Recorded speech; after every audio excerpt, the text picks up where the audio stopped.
Bismillahirrahmanirrahim. Alhamdulillahi rabbil alamin. Assalamu ala ashrafil anbiya'i wal mursalin.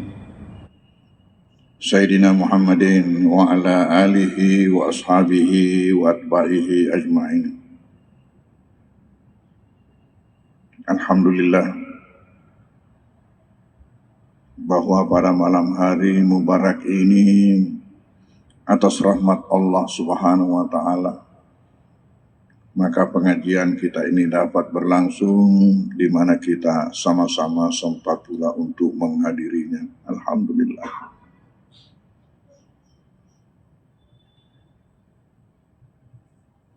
Kajian kita malam hari ini adalah lanjutan dari pembahasan mengenai niat.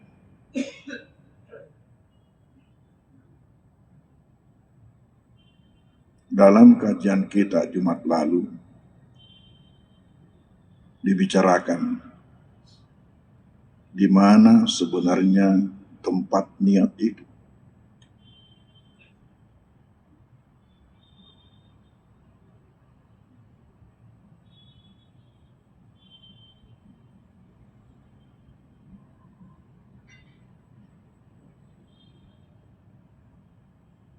Malam hari ini kita akan bicarakan kapankah niat itu dilaksanakan, atau dengan kata lain waktu niat itu kapan,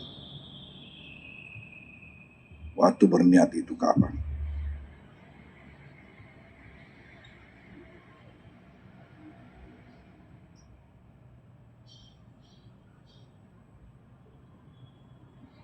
Dalam kitab yang ditulis oleh Imam As-Suyuti di sini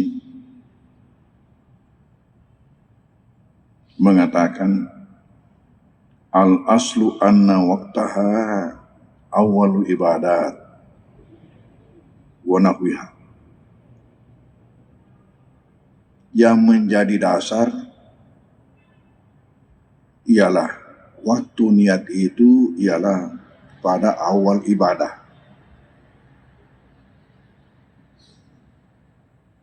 Awal ibadah.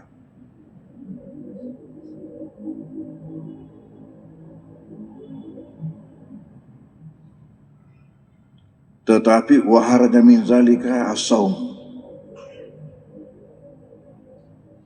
Yang dikeluarkan daripada ini ialah puasa.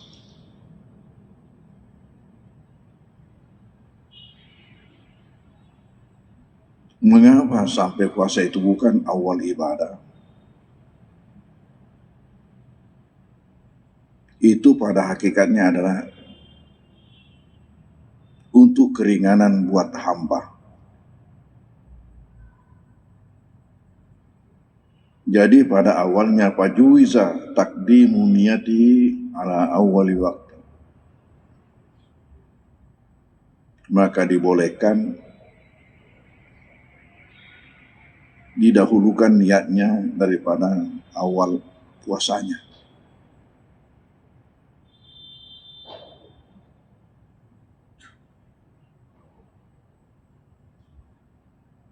Awal puasa itu ialah masuknya waktu subuh. Itu awal puasa. Di mana terkadang ada orang ketiduran. Jangan sampai nanti ada yang bangun langsung saja puasa, lupa niat.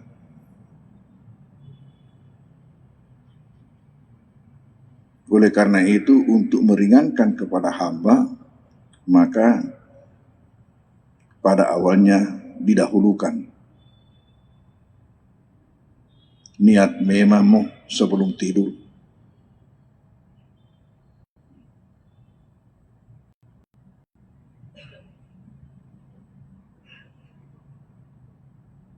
Kata Maha Guru kita di sini, li'usri murakabati, karena sulitnya untuk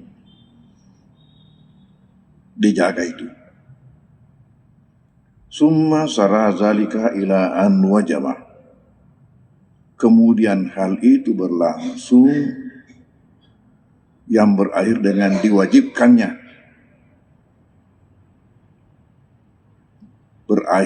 diwajibkannya niat itu sebelum puasanya.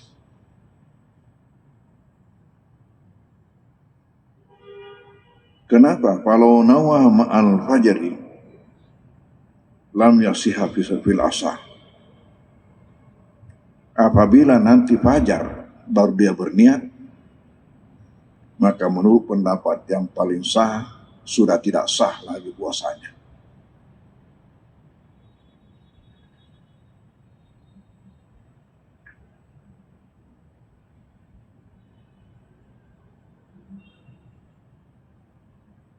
Nah, termasuk dalam hal ini, yang boleh didahulukan niatnya itu ialah zakat dan kafarat.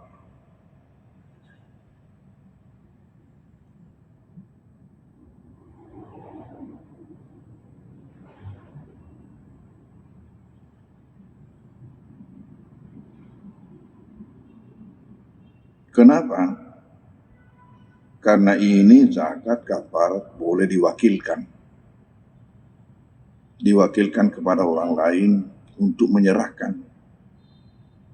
Beda dengan salat tidak boleh diwakili. Oleh karena itu maka wajib dilakukan pada awal waktunya.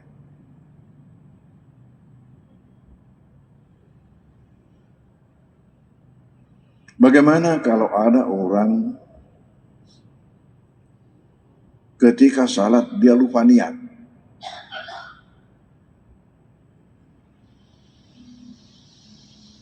Hanya terus datang takbir tanpa niat. Menurut hukum, salatnya itu tidak sah. Karena kaidah yang berdasarkan dari hadis Nabi yang mengatakan innamal a'malu binniyat. Amal itu nanti sah, nanti dapat diterima apabila dilakukan dengan niat. Nah, ini dia lakukan tanpa niat. Jadi kalau sekiranya ada orang yang melakukan itu salat tanpa niat, sekarang kapan dia ingat? Kapan dia ingat bahwa dia tadi ini memulai salatnya tanpa niat? Maka ketika itu dia harus batalkan salatnya dan kembali mengulangi dengan niat.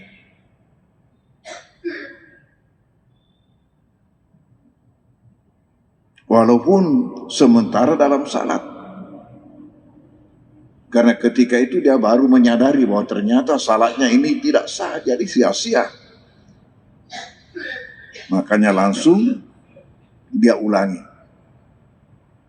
Dengan niat dimulai lagi dengan permulaan salatnya. Demikian juga andai kata nanti sesudah salat baru dia sadar, pada wania one, maka wajib dia mengulangi.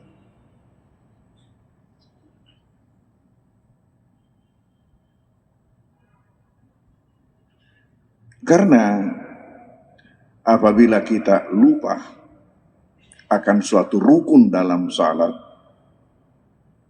maka sejak rukun yang dilupa itu dan seterusnya yang kita lakukan itu sia-sia. Sia-sia, hanya yang sah sebagai salat sampai kepada yang lupa tadi itu. Berawal dari yang lupa sudah sia-sia.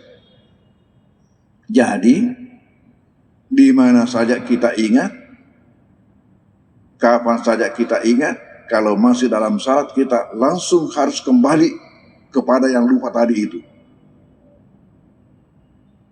Langsung kembali kepada yang lupakan tadi itu. Andai kata pun matahiyat ni napa maingat, langsung dia berdiri kembali. Kalau saja yang dia lupa itu dalam keadaan berdiri dilakukan, Umpamanya dia lupa i'tidal, dia ruku, dilanjutkan dengan sujud, jalan salatnya sampai tahiyat, baru dasar dia balik i'tidal mulai, dia kembali berdiri, ruku kembali, dan kembali melakukan i'tidal yang dia lupa tadi itu, dilanjutkan terus sampai kepada tahiyat dan seterusnya memberi salam. Tetapi andai kata nanti selesai salat baru dia sadar, maka ketika itu wajib dia mengulangi salatnya. Kurang manimak bereseleng ai dek balik i'tidal ngunai. Dan andai kata dia lupa Fatihah, ya, dia harus ingat di rakaat pertama tadi dia tidak baca Fatihah. Di rakaat mana dia tidak baca Fatihah? Kalau saja dia masih dalam salat, belum dia memberi salam, dia kembali berdiri membaca Fatihah, dan itu dianggap sebagai rakaat yang dia lupa tadi itu. Jadi kalau andai kata dia lupa Fatihah tadi pada rakaat pertama, padahal dia ini sudah tahiyat, dia harus kembali berdiri dan membaca Fatihah, dan itu kembali dianggap sebagai rakaat pertama.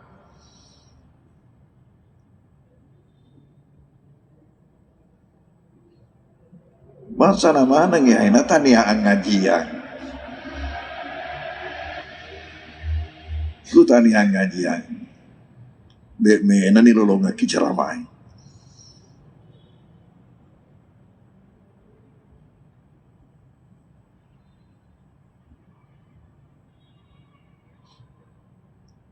Dan apabila tadi itu dia masih dalam salat, walaupun pemanya tahiyat na pemerintah kembali diambil itu, ujung-ujungnya nanti sujud sahwi sebelum memberi salam. Ujung-ujungnya sujud sahwi ketika dia akan memberi salam sesudah tahiyat, sebelum memberi salam.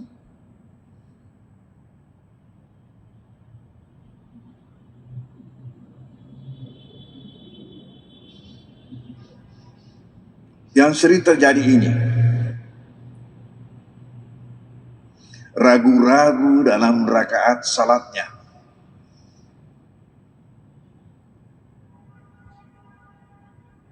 Salah satu hikmah kita disuruh salat berjamaah supaya ini jangan terjadi pada kita. Ini sering terjadi manakala kita salat sendirian. Kenapa? Karena kita sadar begitu banyak gangguan. Anu yang lupa ya utuh dari sempajan apa mana ngi mumpuk utuh sama sempajan, la ilaha illallah, mana kejam-jam apa kuat.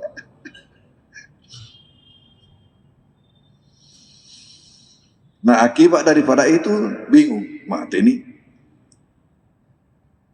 ini sudah 4 rakaat atau baru 3? Saya kira hal ini pernah terjadi pada kita semua.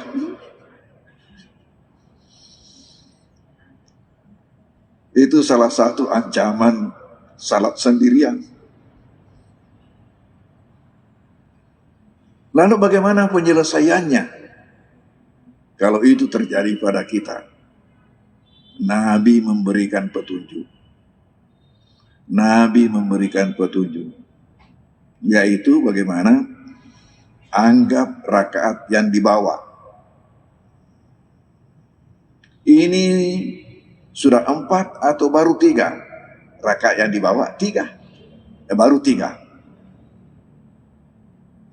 Ini sudah 3 atau baru 2? Baru 2. Begitu. Itu petunjuk Nabi. Karena sebenarnya ketika kita ragu-ragu, yang diragu-ragukan itu yang di atas. Rakaat yang banyak itu yang diragu-ragukan, yang di bawah itu sudah diyakini.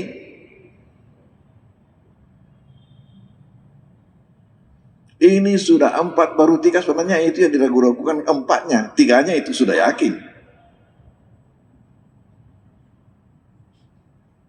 Hitung dengan rakaat yang di bawah.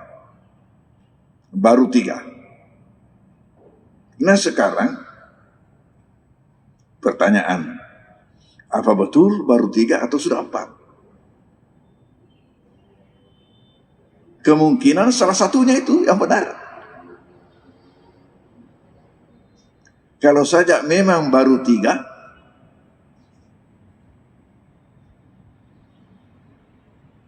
sehingga dengan menambah 1 rakaat menjadi 4 sudah sesuai dengan semestinya.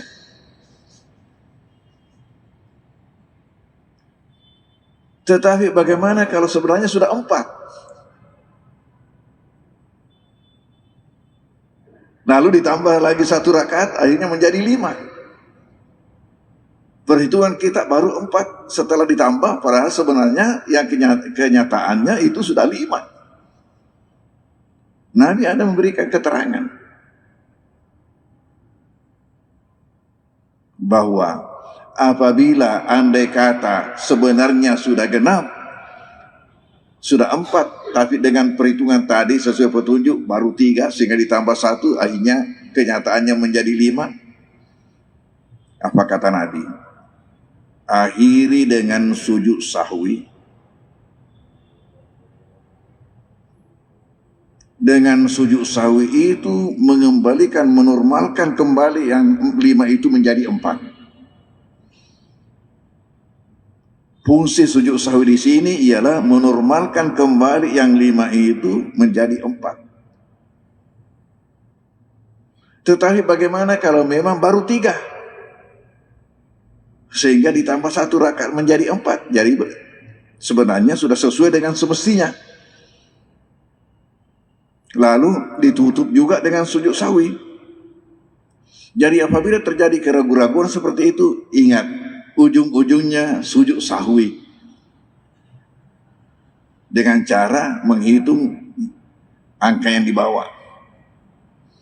Kalau memang baru 3 lalu ditambah 1 rakaat, berarti sudah pas. Maka sujud sahwi ini kata Rasulullah untuk menjerahkan setan. Papangkeri lo kaki setange. Maka dahaga kamu tidak bisa membuat salat saya salah. Kamu tidak bisa membuat salat saya salah.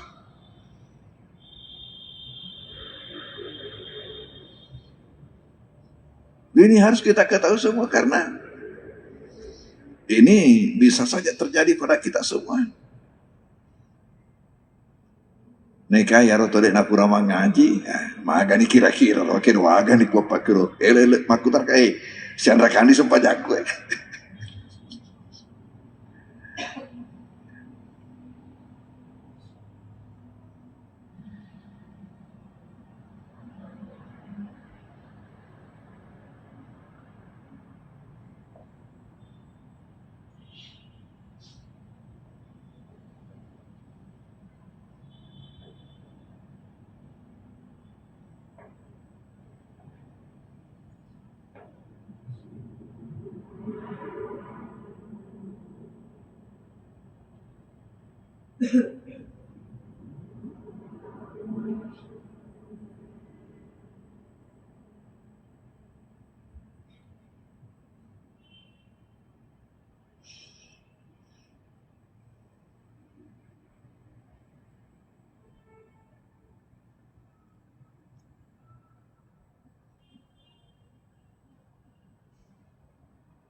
Ini lagi contoh niat itu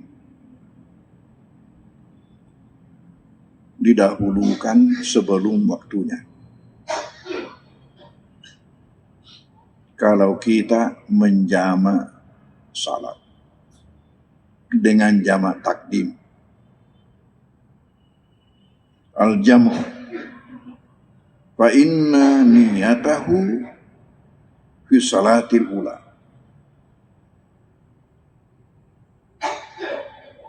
niatnya salat yang dijama itu ialah pada salat yang pertama. Salat yang pertama. Artinya apa? Untuk nanti pada salat yang kedua kita tidak berniat lagi. Karena ketika kita berniat menjama sudah termuat itu. Tidak mungkin menjamak salat dengan hanya satu salat dilakukan. Kalau menjamak berarti ada salat yang kedua. Jadi ketika niat jamak itu sudah termuat salat yang kedua. Oleh karena itu ketika menjamak salat maka niatnya hanya pada salat yang pertama. Dan salat yang kedua tanpa niat lagi. Tanpa niat lagi. Karena salat ini dijamak. Dengan sendirinya ketika itu berarti niatnya salat yang kedua sudah lebih dahulu sebelum melakukannya. Ini niatnya salat yang kedua sudah terlebih dahulu sebelum melakukannya karena diantarai oleh salat pertama.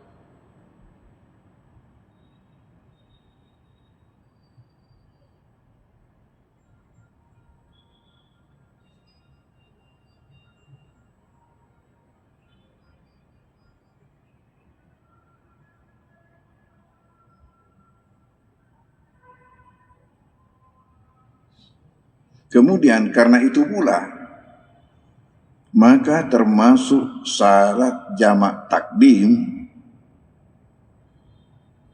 karena niatnya begitu rupa, termasuk syarat jamak takdim tidak boleh diantarai dengan zikir atau apa. Tidak boleh diantarai dengan zikir atau doa atau apa. Pokoknya langsung sesudah salam langsung berdiri untuk mengambil rakaat yang kedua. Kenapa? Salat yang kedua. Berbeda dengan kalau jamak takhir.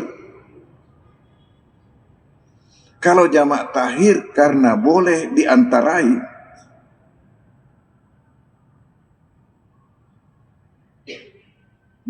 diantarai dengan zikir-zikir,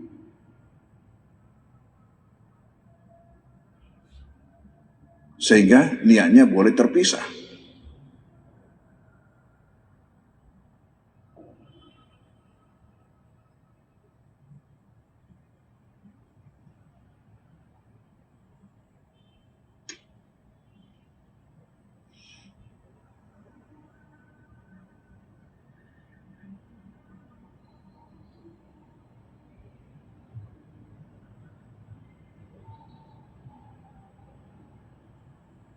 Di sini termasuk disebutkan oleh Maha Guru kita ini niat menyembeli itu.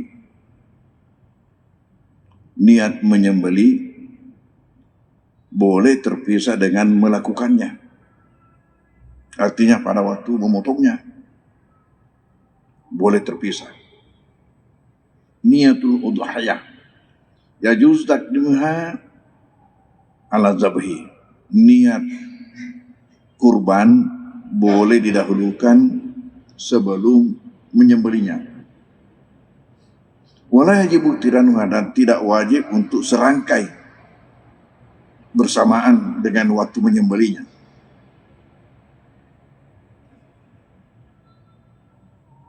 Wajuzu inda nafi ilal wakil fil asah. Malah menurut pendapat yang paling sah, boleh saja niatnya itu ketika kita wakilkan kepada orang lain untuk melakukannya.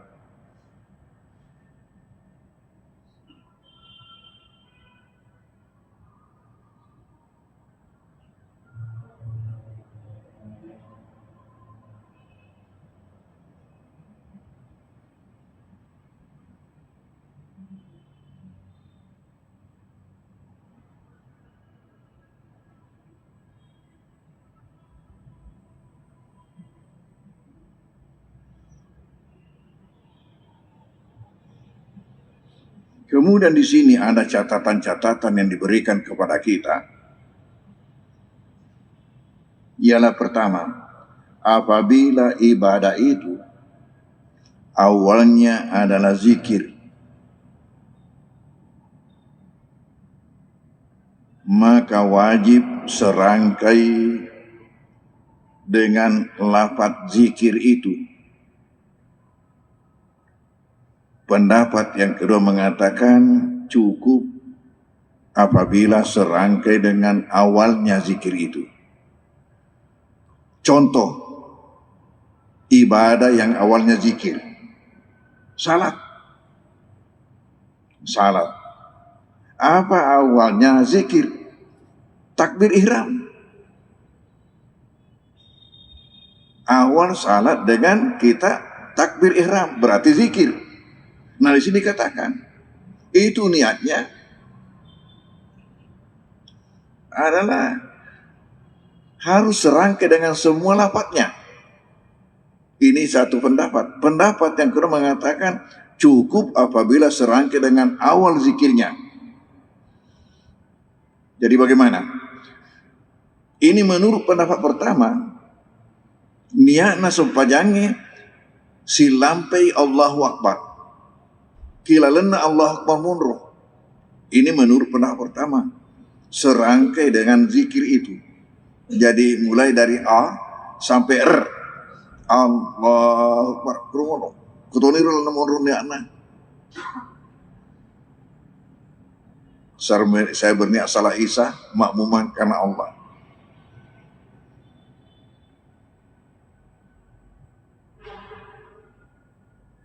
Tetapi pendapat kedua mengatakan cukup dengan awalnya. Artinya kusiandre ni aruniae lolong alekuna Allah jadi nih.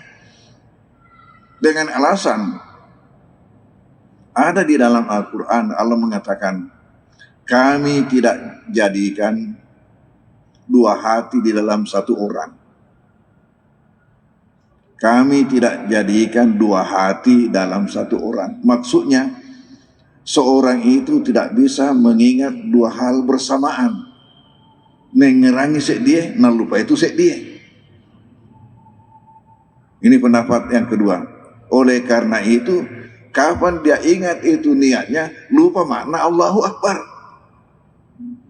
Kapan dia ingat makna Allahu Akbar, lupa niatnya. Oleh karena itu, niatnya ditempatkan Allahu Akbar. Yang penting bergandengan dengan Allahu Akbar. Ini alasan pendapat yang kedua.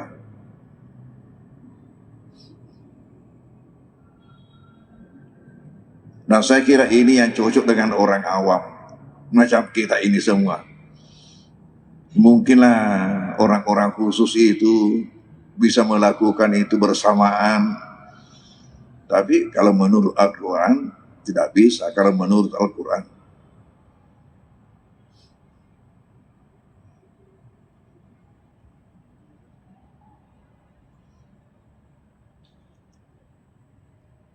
makanya umpamanya kalau kita mau bepergian, kapan ada sesuatu yang kita mau bawa, sebelum waktunya kita berangkat, kita ingat, pas ada memang nih, apa waktu jadi matu atau telok jauh pada yang lupa ini? Ya kapan ada hal-hal yang kita memang bawa-bawa, begitu kita ingat, sudah siapkan.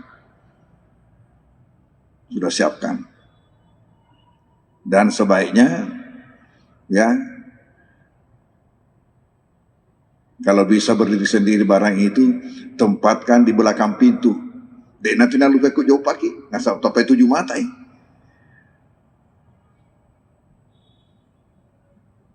Kalau tidak, nah sering ada sesuatu yang kita mau bawa menjadi lupa ketika kita mau berangkat. Ku bilang lagi, alai, wah lupa yun anu kue. Ay, kalau kau bilang abad nutup.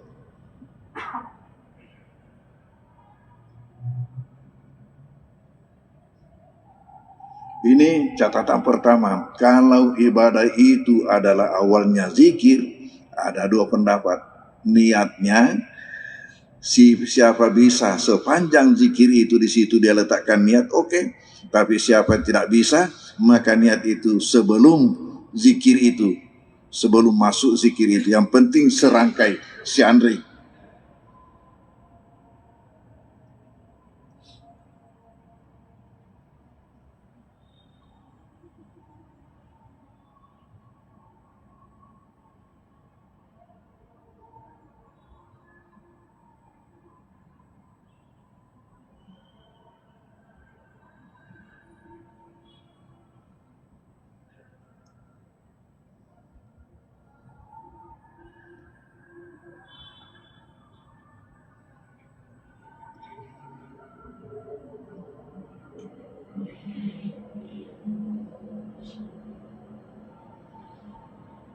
Kemudian yang kedua,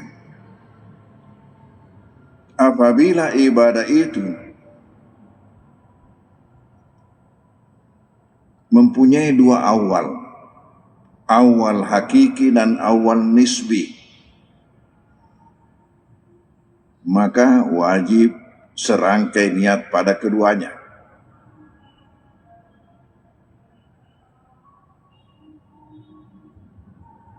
Contohnya dalam hal ini wudhu dan mandi.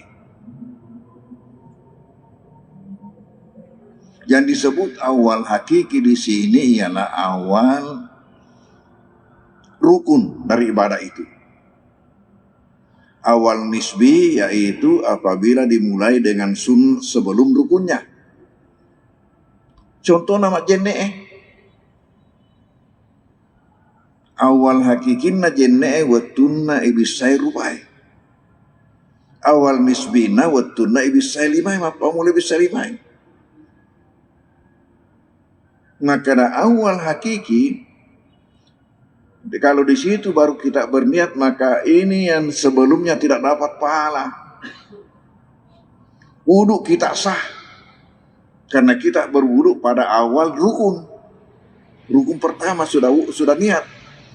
Tetapi lepai apalagi ki pugau sunat ibu gau ki ulun nasabak de patomania.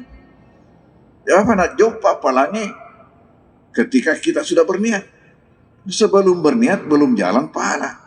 Nah, hari ini kita nanti berniat setelah basuh muka, itu sudah sah wudhu kita, tetapi hilang pahalanya ketika basuh tangan, ketika berkumur-kumur, ketika mengesusu, ketika siwak. Hilang itu karena itu adalah sunat yang dilakukan sebelum berniat. Jadi kalau awal nisbinya itulah sunat yang dilakukan sebelum fardunya, itulah awal nisbinya. Ya, jadi sebaiknya kita berniat ketika memang awal pekerjaan, awal dilakukan cuci tangan, di situ berniat. Termasuk sunat di situ setelah berniat ialah membaca Bismillahirrahmanirrahim. Suku ni kau pakai roh, baru sempurna.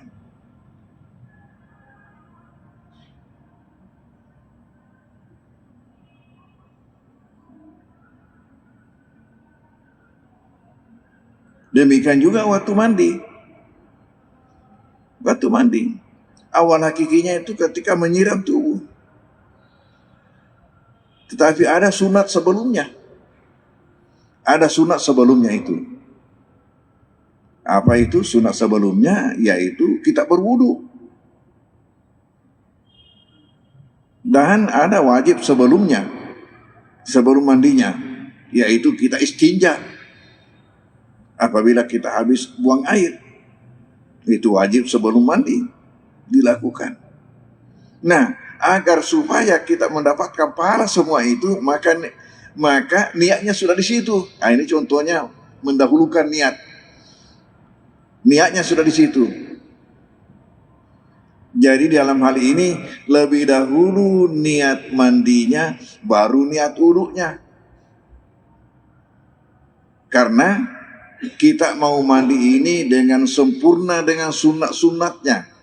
Kalau saja bukan sempurna dengan sunat-sunatnya, langsung saja siram badan. Itu langsung saja fardunya tanpa sunatnya. Tapi kalau mau melakukan dengan sunatnya, mulai ketika kita istinja, di situ sudah berniat. Sudah berniat. Lalu sesudah itu kita berwudu, itu juga dengan niat wudunya. Kemudian dilanjutkanlah dengan menyiram badan, kemudian bersabun, kemudian menyiram lagi, menggosok badan, kemudian seterusnya menyelesaikan itu dengan menyiram terakhir. Dan sesudah itu kita tidak perlu lagi berwudu.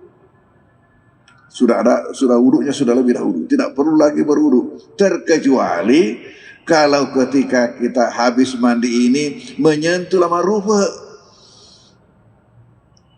maka batal tadi wudu pertama, terpaksa kita berwudu ulang. Tapi kalau tidak pernah lagi, karena itu yang pertama dibersihkan di samping istinja, maka itu pertama dibersihkan al-mukarram atau al-mukarramah, baru berwudu. Nah, sehingga ketika mandi nanti tidak usah lagi disentuh itu, karena sudah dapat bagiannya, dia malah mendapatkan prioritas pertama. Nah, maka ketika sedang mandi tidak usah lagi. Dan kalau itu kita lakukan, maka nanti setelah selesai mandi tidak perlu lagi berwudu. Terkecuali tadi kalau kita ada menyentuh lagi, terpaksa gara-gara itulah menyebabkan kita harus kembali berwudu. Saya kira ini bahasan kita pada malam hari ini. Wallahu a'lam bishawab. Bismillahirrahmanirrahim. Sallallahu alaihi wasallam. Allahumma fa'na bima 'allamtana wa 'allimna ma yanfa'una. Wa sallallahu alaihi wasallam. Alamin. Al-Fatihah. A'udzubillahi bismillahirrahmanirrahim. Iyyaka na'budu wa iyyaka nasta'in. Shiratal mustaqim. Shiratal ladzina an'amta 'alaihim. Wassalamualaikum warahmatullahi wabarakatuh.